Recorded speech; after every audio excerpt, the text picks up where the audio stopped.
বাঁকুড়া জেলার জয়রামবাটি গ্রামে 1260 সালের 8 পৌষ বৃহস্পতিবার জন্মগ্রহণ করেন। এখন আমি আছি হাফলং রামকৃষ্ণ মিশনে। আজ শারদা মায়ের জন্ম তিথি।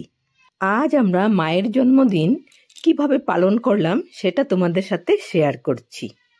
আমাদের পূজনীয় মহারাজ থেকে আমরা মা সম্বন্ধে অনেক কিছু জানতে পারলাম আজকে।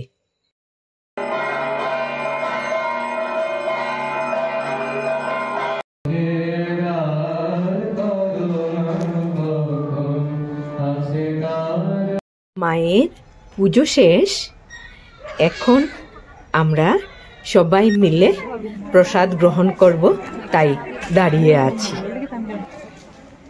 বিবেকানন্দ হলে বিকেলের প্রোগ্রামটা আমরা করব।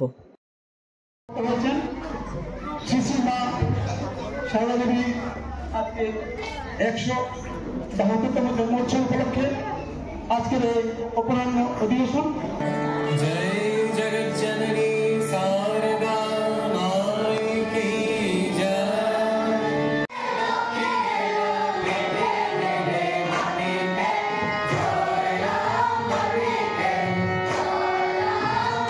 আমরা সবাই খুব আনন্দ করছি।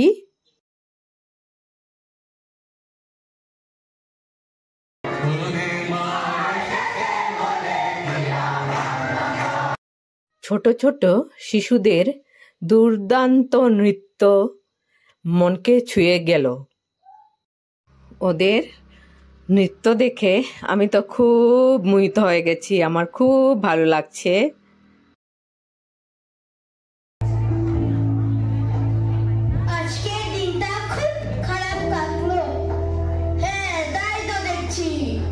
এখন মায়ের জীবনের উপরে নির্ভর করে যে ডাকাত বাবার গল্পটি ছিল সেটা বাচ্চারা অভিনয় করছে, দুর্দান্ত অভিনয় করলো।